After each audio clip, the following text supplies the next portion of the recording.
सदैव वस्त्र पवित्र रखे, शरीर को पवित्र रखे। ये पशुओं जैसा आचरण करने वाले भजन नहीं कर सकते। ये जो कहते हैं ना भजन में मन नहीं लगता, पवित्रता चाहिए। अब ऐसे पशु की तरह शौच हो लिए, उठे चल दिए, ऐसे नहीं। पवित्रता, शौचाचार का निर्वाह कीजिए। लघु शंका भी जाइए तो जल लेकर जाइए। इंद्री का प्रक्षालन, फिर हाथ का प्रक्षालन, फिर 3 बार आचमन, राधा वल्लभ श्री हरिवंश, राधा वल्लभ श्री हरिवंश। जैसे शास्त्रीय विधान में केशवाय नमः, नारायणाय नमः, माधवाय। पवित्र रहिए। देखो भजन कैसे नहीं होता। मिट्टी जल आदि से बाह्य शरीर की पवित्रता और छल कपट के त्याग से भीतर की पवित्रता बढ़ती है। गुरु से कपट, यह सर्वनाश का लक्षण है। अगर तुम में कोई दोष है, गुरुदेव पूछ रहे हैं, तुमने ऐसा अक्षरशः जैसा हृदय में वैसा बोल दे जी, अब चाहे दंड दो चाहे क्षमा करो, ये आपका विषय। पर सत्य बात यह कि मेरे हृदय में ऐसी पाप वृत्ति थी, मैंने ऐसा किया या ऐसा करने का हमारे संकल्प बन रहा है। गुरु से कपट नहीं। अंदर कपट रखोगे, मन मलिन हो जाएगा, भाग जाओगे, माया घसीट ले जाएगी। जो गुरुदेव ने उपासना दी है उसी का केवल अनुष्ठान। समय कहां आपके पास और के लिए? कहां समय है? प्रियाजू के सिवा हमारे पास समय कहां है? ऐसी दिनचर्या है, एक क्षण भी तो समय नहीं है, तो हम फिर और क्या अनुष्ठान करें?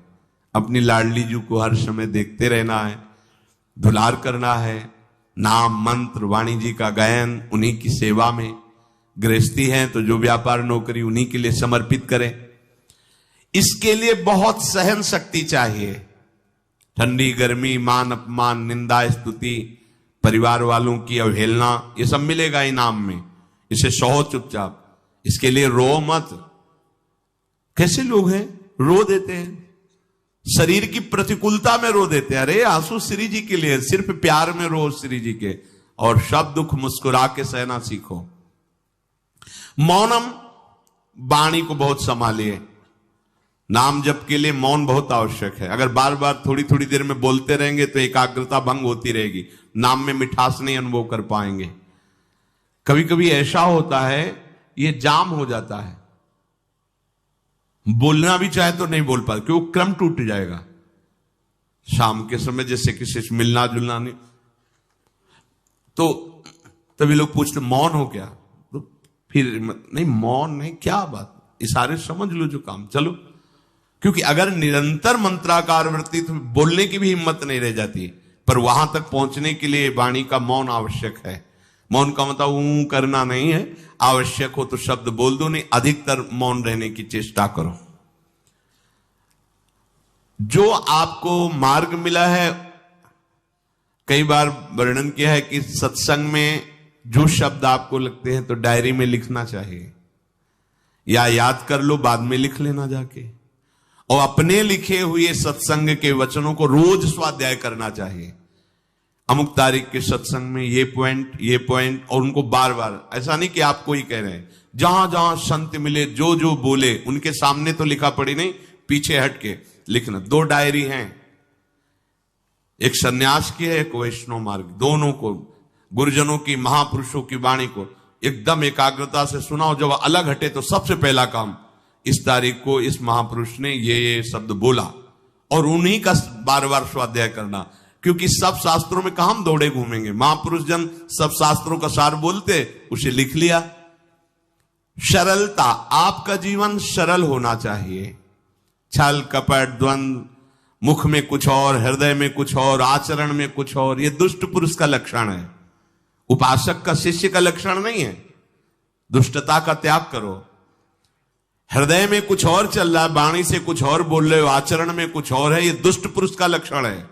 साधु पुरुष का जो वाणी में वही, हृदय में वही, आचरण में है, तीनों की मिलान है, वही साधु है, वही उपासक है, वही भक्त है, जिसकी तीनों एक हो।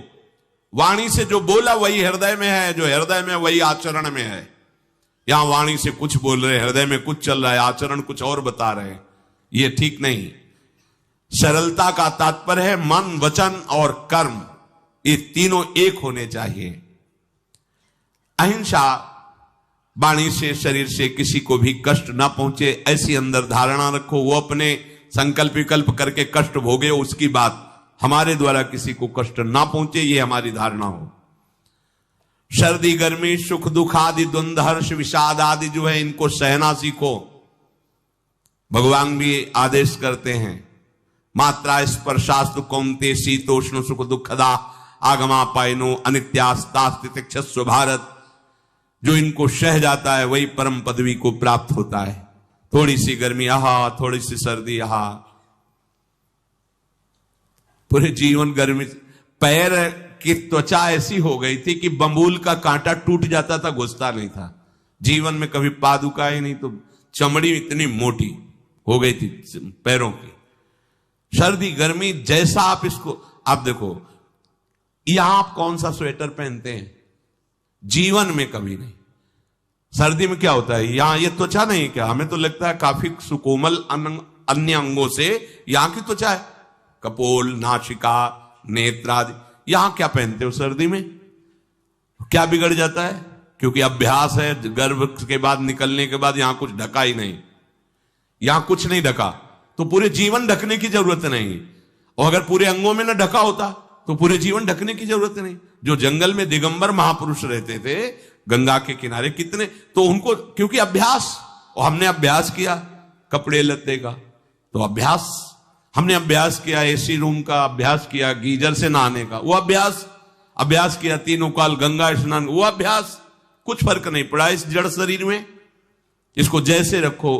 तो सहने का अभ्यास, यदि माया से मुक्त होना है तो सहने का अभ्यास रखो। ये जरा में ओह बहुत गर्मी, ये नहीं उपासक, गर्मी है ठीक है, शरीर का धर्म है, तो इंद्री में ताप लग रहा है ठीक है, राधा राधा राधा। आप कहोगे प्रवचन करने से नहीं होता।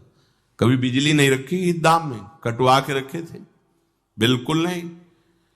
जितनी देर होश रहा आंख का हाथ से पंखा कर लिया, नहीं तो बस राधा राधा राधा, जो मिला मांग के खाया, कुछ आसन पे लेट। प्रवचन ही केवल नहीं रहे, अब तो जैसे जोई जोई प्यारो करे सोई मोई भावे।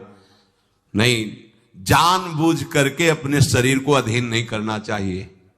सुविधाओं की अधीनता, तुम भोगता नहीं, सुविधाएं तुम्हें भोग रही हैं। जितना तुम सुविधा भोगी बन जाओगे उतना तुम कमजोर हो जाओगे। सीधे प्रकृति का वार सहो, तुम महात्मा सुदृढ़ बलवान हो जाओगे। तुम्हारे आगे समर्थ शब्द लग जाएगा। जो प्रकृति के और विकारों के वेगों को सीधे सहता है उसे महात्मा कहते हैं। स महात्मा सुदुर्लभा यम ही न व्यथयन्ते ते पुरुषम पुरुषर्षभ सुख दुख समा। जिसका सुख दुख समान भाव, किसी भी वेग की व्यथा से हृदय व्याकुल नहीं होता, वो भगवान को प्राप्त करने का अधिकार प्राप्त कर लेता है। इसलिए सहनशीलता। सर्वत्रात्मनेश्वरान वीक्षाम कैवल्य मनिकेतताम विवक्त चीर वसनम संतोषम एन केनचित। ये ध्यान रखो कि तुम कभी प्रभु से अलग नहीं हो। सर्वत्र भगवान है तो यहां भी है, सब समय में है तो इस समय में भी है, सब में है तो हम में भी है, सबके हैं तो हमारे भी हैं। हम कभी भी प्रभु से बिलग नहीं हूं। एकांत सेवन तुम्हारा स्वभाव बन जाना चाहिए, चाहे जो हो। थोड़े समय के लिए तो एकांत बैठो। एकांत मिला तो मोबाइल का संग कर लिया, एकांत मिला तो मित्र बना लिए, बैठ के प्रपंच वार्ता कर रहे हो, नहीं। अगर भगवत प्राप्ति करनी, माया मुक्त होना है तो एकांत एकांत ही होना चाहिए। भले 100 लोग हैं, हमारा किसी से कोई संबंध नहीं, और हम बैठे हैं अपने आराध्य देव के चिंतन में, हम एकांत हैं। और गुफा में बैठे हैं, शरीर एकांत है, मन से चिंतन संसार का हो रहा है, प्रपंच में है, एकांत में नहीं है। एकांत शब्द का अर्थ समझना चाहिए। हम एकांत को सीधे गुफा या कहीं एकांत, ऐसे एकांत का अर्थ है एक के सिवा दूसरा कोई नहीं, अर्थात एकमात्र भगवत चिंतन में डूबा हुआ उपासक। बाजार में बैठा हुआ भी एकांत है, सभा में बैठा हुआ एकांत है, और प्रपंच का चिंतन करने वाला बंद कमरे में भी प्रपंची है, गुफा में भी प्रपंची है। जहां आप रह रहे हो उसे ये मेरा घर है ऐसी भावना का त्याग कर दे। अनिकेत ये भगवान का दिया हुआ वास स्थान है। कुछ समय के लिए इसमें शरीर निर्वाह कर रहे हैं, ये भी छूटेगा और ये भी छूटेगा। जैसे स्टेशन में बैठा आदमी आराम से, पर वो बैठा इंतजार कर रहा है कि कब हमारी गाड़ी आवे और उस पर हम यात्रा करें। बस ऐसा ही कुछ स्टेशन जैसा विश्राम है। कब मृत्यु आवे, शरीर छूटे, हम प्रिया प्रीतम को प्राप्त हो। ये न मेरा था, न मेरा है, न मेरा रहेगा। ये न मेरा था, न मेरा है, न मेरा रहेगा। गृहस्थ हो तो पवित्र वस्त्र पहने, और त्यागी हो तो जैसे मिल जाए भगवत कृपा से वैसे वस्त्र पहने। प्रारब्ध के अनुसार तुम्हें जैसी व्यवस्था मिली उसमें संतोष करना सीखो, मांग मत रखो।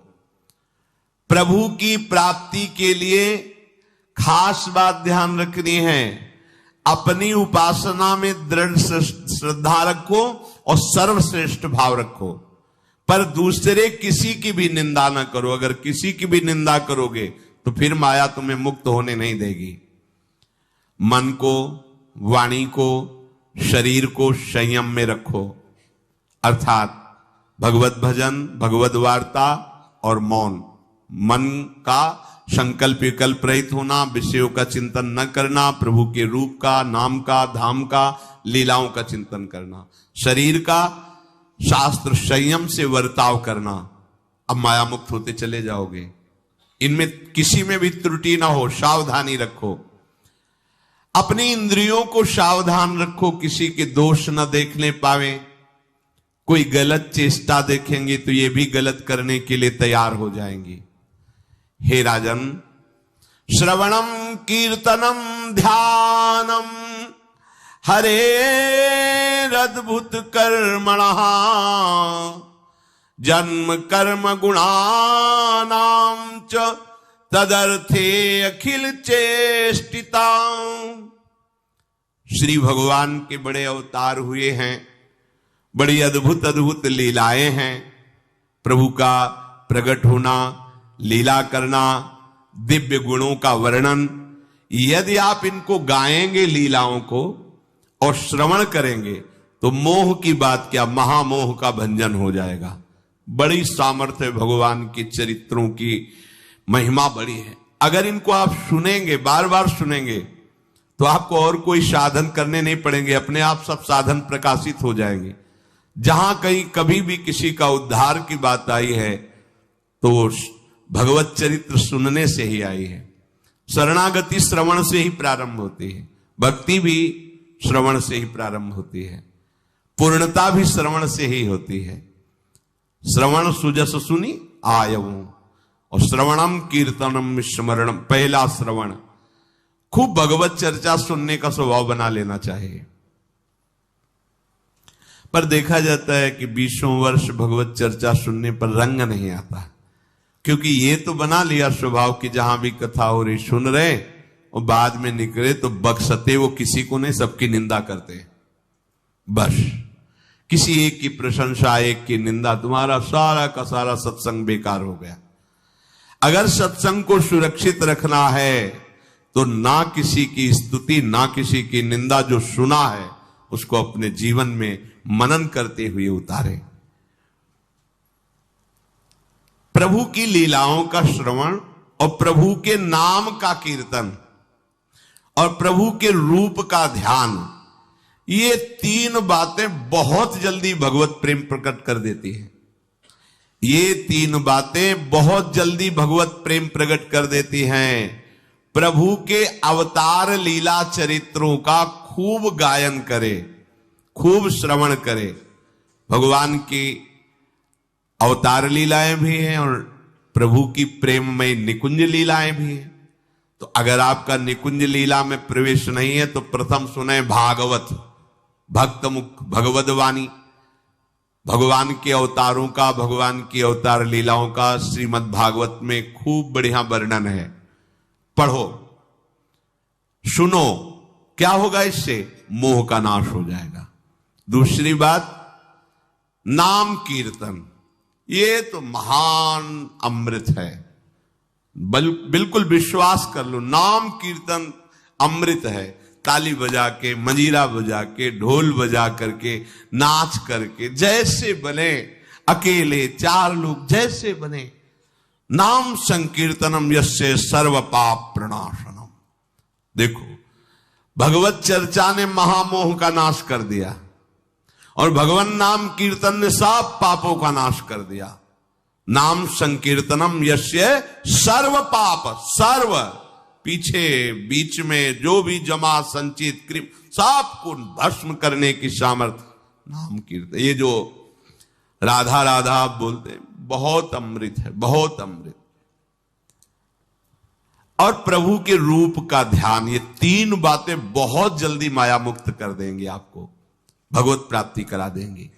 प्रभु के रूप के ध्यान के लिए ही दिव्य श्यामा श्याम ने बिहारी जी का रूप धारण किया। ये किसी मूर्तिकार की रचना नहीं है। श्री राधा रमण जी सरकार, राधा वल्लभ लाल जी महाराज, श्री बाके बिहारी लाल जी महाराज, ये साक्षात प्रगट ठाकुर है।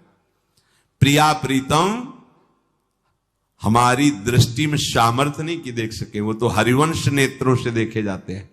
निकष कुंज ठाड़े भये भुजा परस्पर अंश, श्री राधा वल्लभ मुख कमल निरख नयन हरिवंश। हरिवंश नेत्र प्रकट हो जाएंगे, आश्रित जन हो, चिंता की बात नहीं। पर ये जो रूप प्रकट है, इसके ध्यान में तो तुम्हें कोई श्रम नहीं करना। बिहारी जी महाराज, राधा वल्लभ जी महाराज, राधा रमण जी महाराज, भर नेत्र देखो और अपने नेत्र के कैमरा से खींच लो फोटो।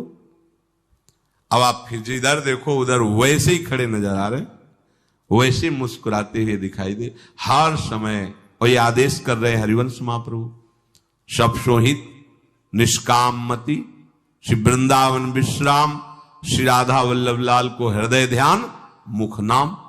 राधा वल्लभ लाल का ध्यान करो और राधा वल्लभ श्री हरिवंश बोलो, तो तुम्हारी मति निष्काम हो जाएगी, तुम्हें अखंड वृंदावन वास मिल जाएगा। प्यारे जी तुम्हें प्यारे लगने लगेंगे। ये 3 बातें आपको निश्चित भगवत प्राप्ति करा देंगे।